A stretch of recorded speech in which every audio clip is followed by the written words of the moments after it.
Hello, welcome to the Analyst at the Ashes with me, Simon Hughes. And I'm Simon Mann. The music played at the end of today's play was the Bee Gees' Staying Alive. Are England still alive is the question, with Australia 44 runs ahead with 4 wickets in hand. A topsy-turvy day, a mad day today. I don't know what the TNT Sports executives would have thought of it. Of course, it is on TNT Sports and the rights are being held by them. And you can get to TNT by going to Sky, Virgin Media or EE. Of course, you can also get on Discovery Plus, but you must be at least 18, and of course you need that subscription as well. Terms and conditions apply. I mean, what were the executives of TNT Sports thinking when they saw the game? I felt it was sort of almost gladiatorial in its essence today, especially towards the end, under floodlights, the sweat glistening off the fast bowlers as they rammed another ball short into the turf, the ball flying past the batters, sort of neck height, head height, everybody scattered, the fielders scattered everywhere, the crowd baying for English blood. It was a very kind of almost primeval, sort of visceral atmosphere.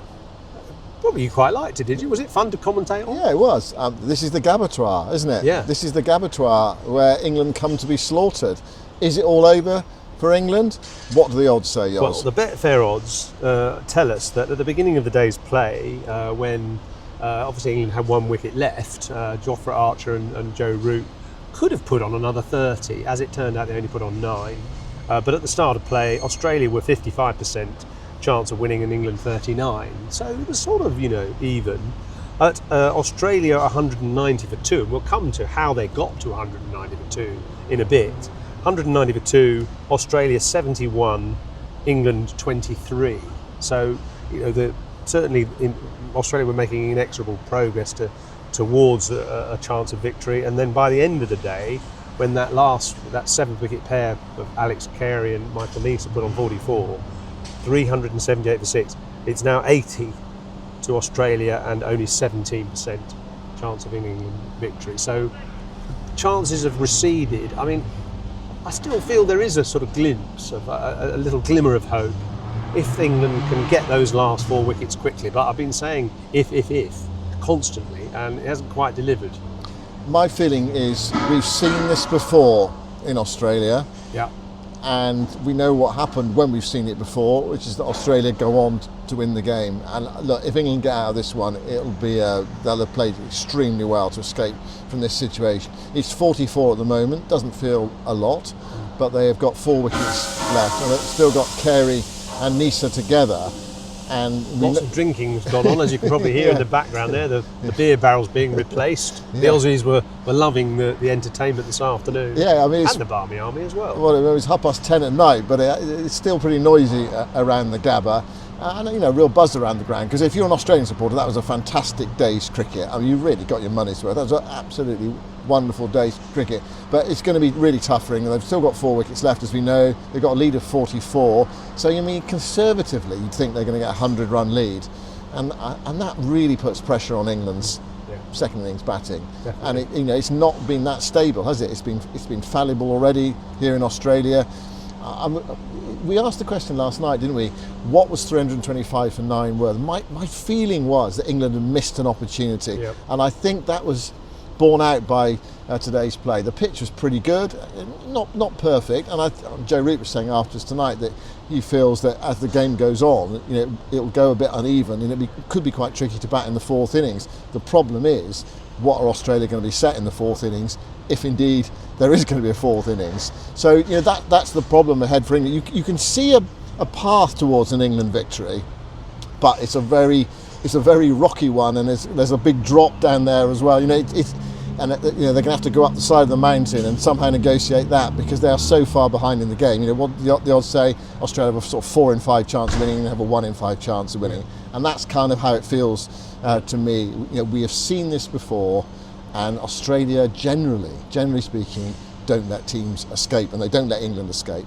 I was a little bit optimistic yesterday at the end of play, thinking England might be able to get another 25-30, maybe get up to 360, and I thought that was about par perhaps for the day's play. But actually, to be frank, today, after 2 days' play, England have completely mismanaged this match. They won the toss. They should have batted until halfway through the second day, and then they would have had a new pink ball to bowl with in the twilight and then in the evening conditions. Instead, they'd been bowling all day beautiful daylight on a reasonable pitch with the pink ball, and by the time it came to twilight, the ball was knackered, and so were the bowlers. Yeah. And they went with the short ball ploy, and we'll talk a little bit about that. But by then, the cat had bolted really, or the horse actually probably. I think that's Cats probably bolt the as well, correct, do they? the correct metaphor. On bonfire night, cats bolt as well, don't they? They certainly scarper. Yeah. And actually, England's bowling and fielding today was, until probably the last session, was pretty ordinary. In fact, I'd say crap. Stuart Broad thought it was horrendous for the first sort of 20 overs, in which they get gifted Australia about 6 and over, over 100 runs. Do you know, 80 runs came in the first 20 overs off the back foot. Bowling was just too short. I mean, can I be sympathetic to bowlers? Not really. I mean, all I could say is that I have bowled on pitches like this, where there's quite a sort of balloon-like bounce. It's not a quick bounce.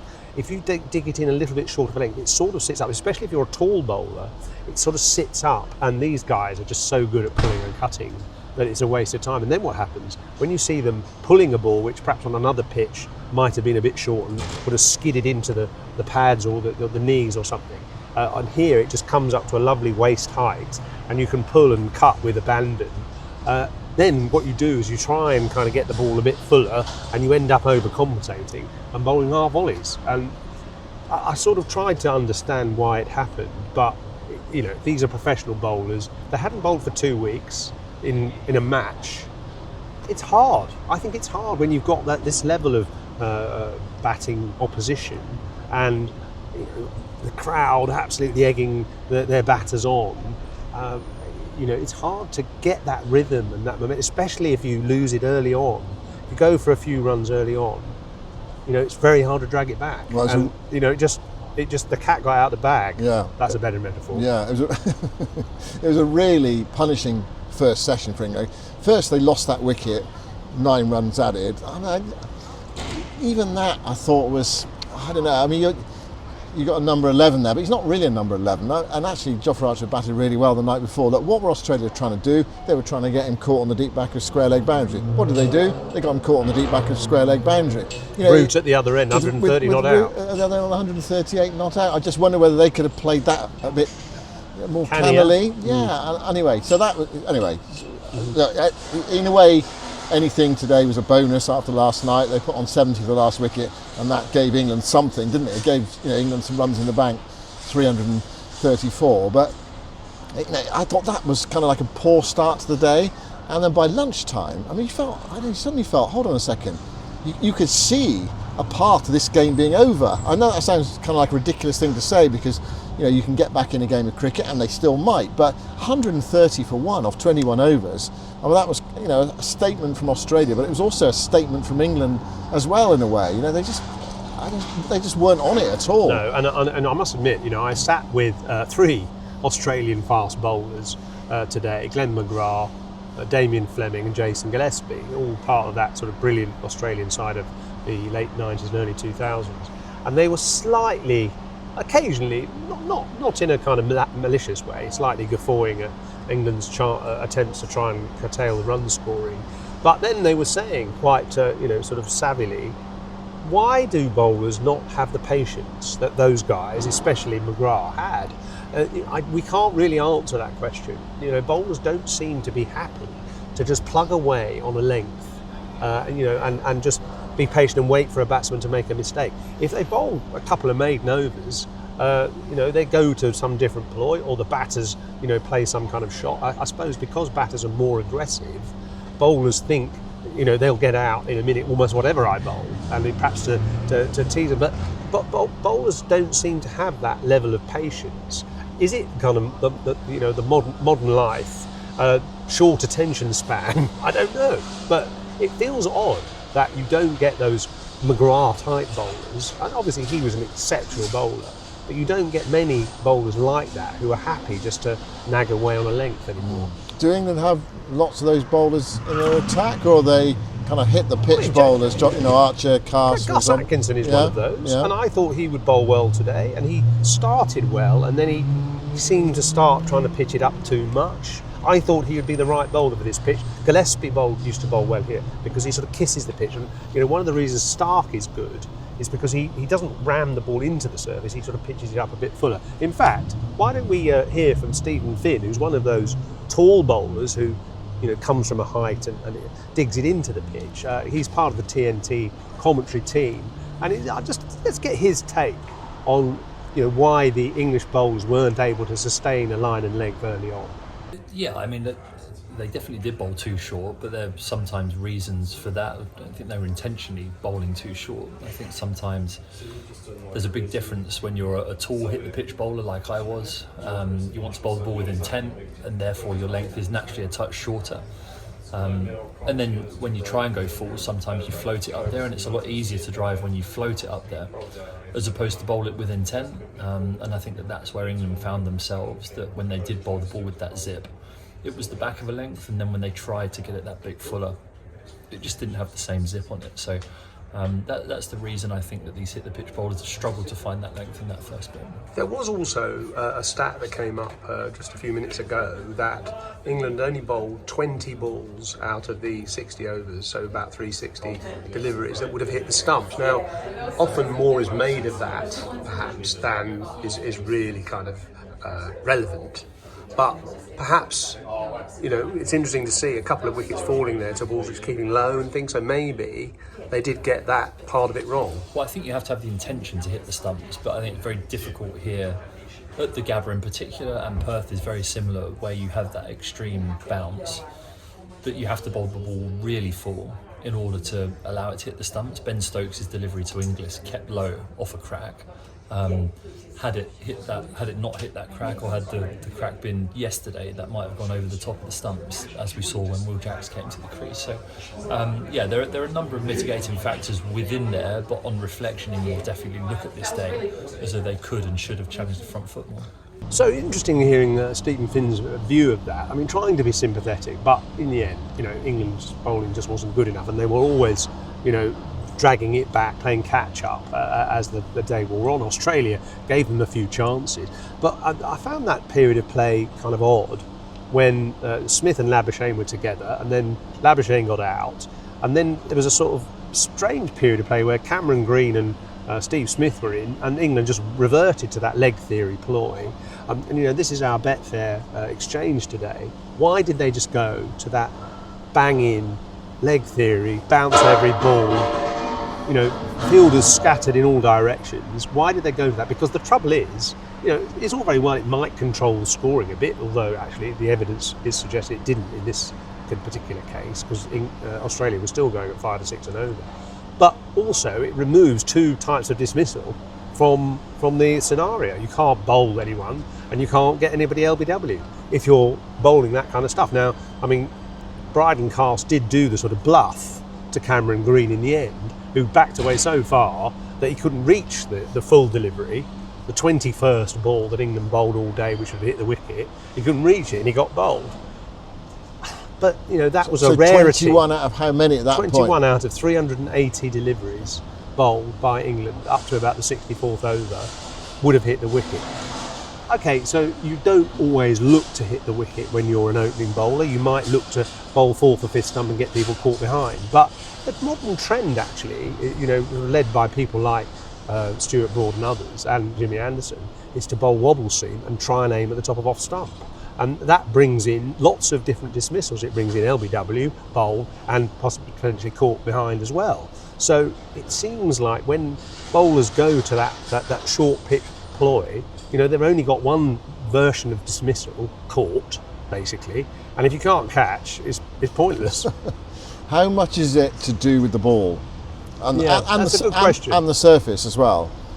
The pink ball is rubbish, for a bowler. It goes In soft. what way? It goes soft very quickly. It doesn't seem to keep its shine. It's one of those things that you try and polish it, and it just has that sort of dull look.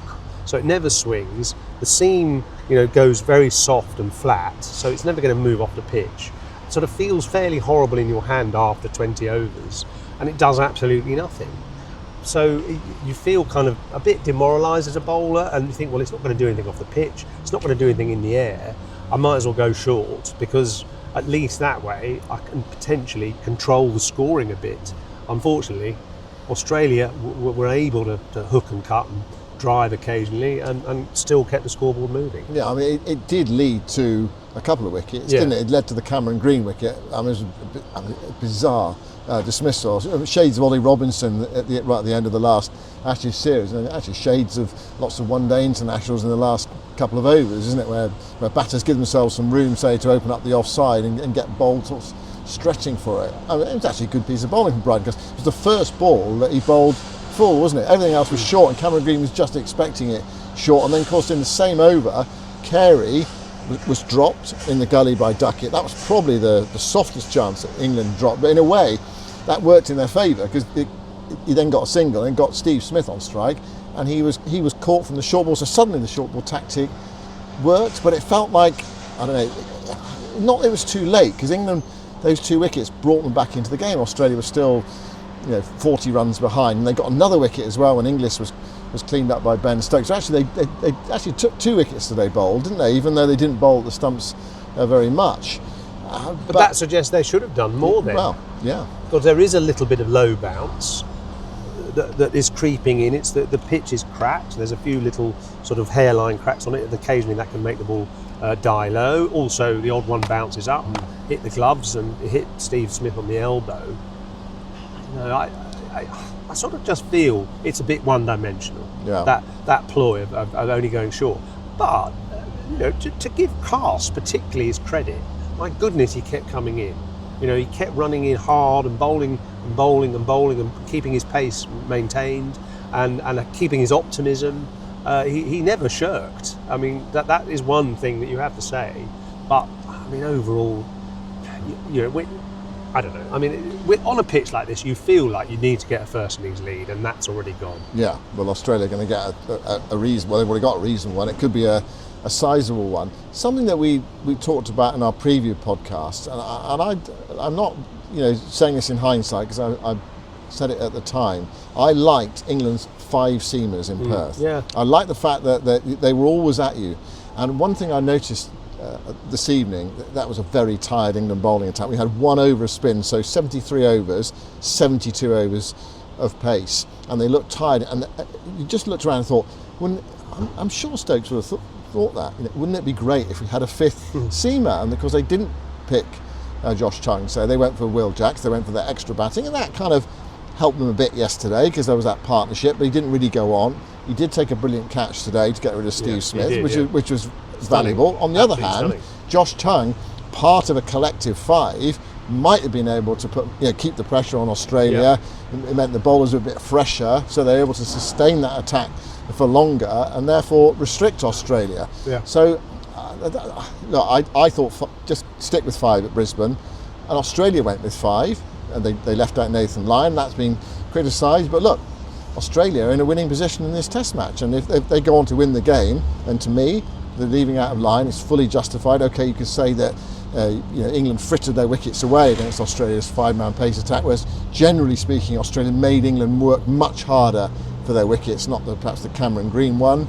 But the rest, you kind of had to work hard, didn't you? And they all made double figures, for example, and they all contributed. The lowest score was Inglis with 23. Yeah. They all, as you say, they all got 40s and 50s, and a first Test half century for Jake Weatherall. England dropped Travis Head on 3. That was a big moment, actually. So they would have been a single-figure score there if they'd caught him, as they should have done, Jamie Smith. And I was in the crowd, actually, sitting in the crowd at that point, and the mocking and sneering at Jamie Smith after that every time he caught the ball. Quite hard to deal with as a young cricketer. That I felt for him. Yeah, especially playing his first pink ball match. Obviously his first Ashes series in Australia. What about the Josh Chung point then? Am I wrong?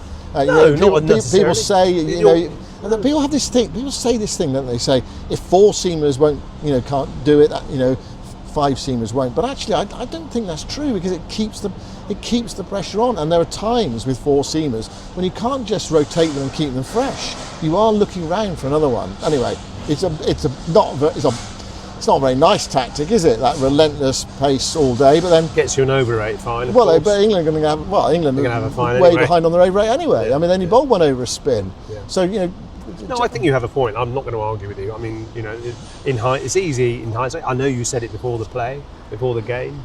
Yeah, I mean, I like to have some kind of slow bowling option, but it might. You never know. It might just be invaluable in the final innings of the game when Australia are chasing 220. Well, but that means England have got to bowl really well tomorrow morning and bat even better. yeah, I still think if Australia are chasing 220, they'll go seam, they'll go pace. They'll want to trust their pace bowlers on a pitch that's a little bit uneven. Yeah. To me, this is it's not a 5-seamer pitch, but it's a 5-seamer situation. Australia have recognised that, and they've gone with that.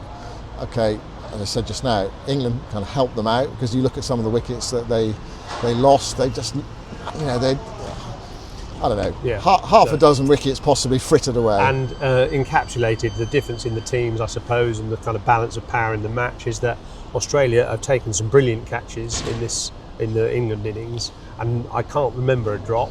And there was all that run out of Stokes as well. England have dropped 5, and 1 or 2 missed fields as well. But dropped 5 catches. One was very difficult to Joe Root, but the others should have been taken. Do you think there that Jamie Smith should have gone for that? And I don't know whether there's just a bit of hesitation and lack of confidence. To right, wasn't he? And to Jamie Smith, and Smith didn't go for it. So, and then he got more barracking after that near the end of play because of that opportunity. So a tough day for England in the field for sure. No one means to drop catches, do they? And it's a horrible feeling. I remember when I used to play club cricket, you drop a catch, you think about it for the whole week. It'd be in your mind.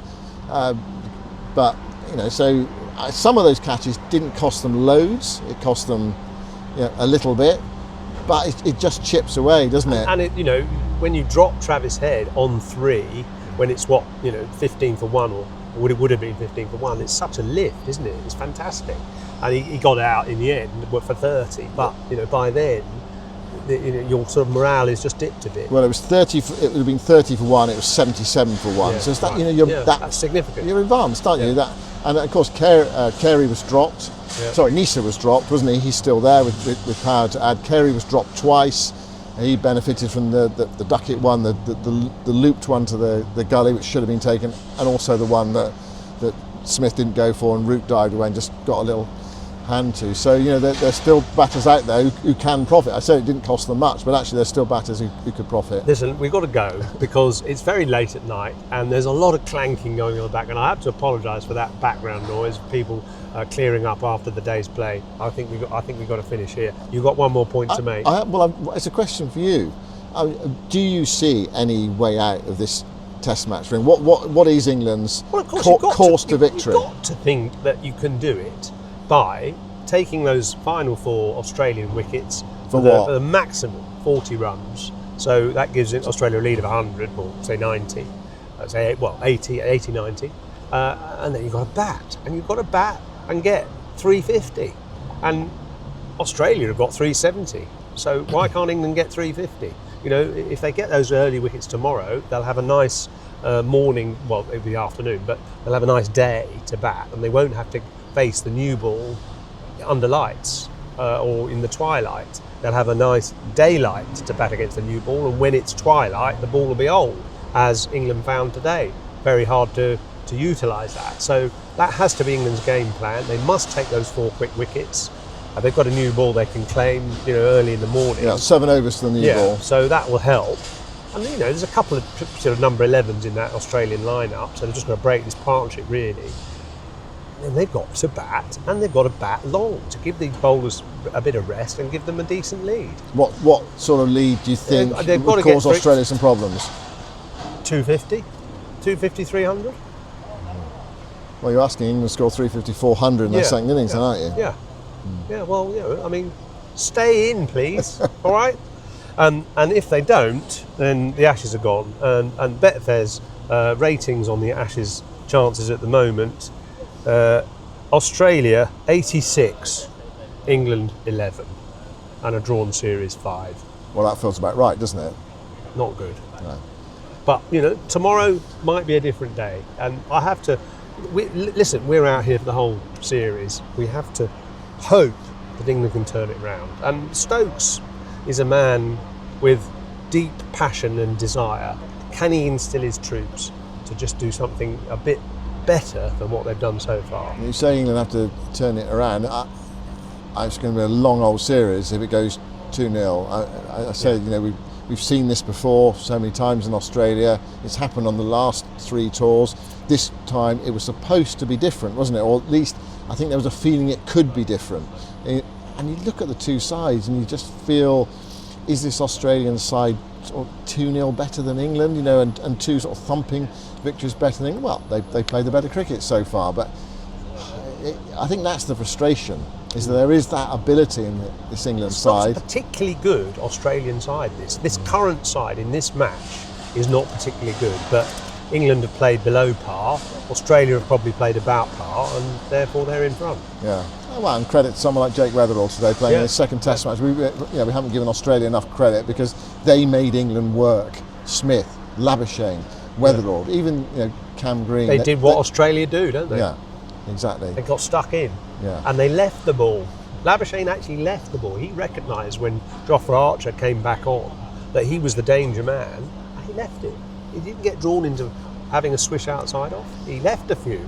Well done to him. Right, you said we should stop talking. I mean, the thing is about cricket, there's always something else to talk about in this compelling Ashes series, but we should say good night now. You can watch the third day's play on TNT Sports. We'll be on air as well on Test Match Special around about the same time in the morning when England are hunting wickets. And if they don't get wickets and Australia get a lead of 130, 140, 150, then, well, it could be a horrid day for England tomorrow. I mean, it does get pretty grim, doesn't it, covering Ashes tours in Australia, and today at points it was looking very grim.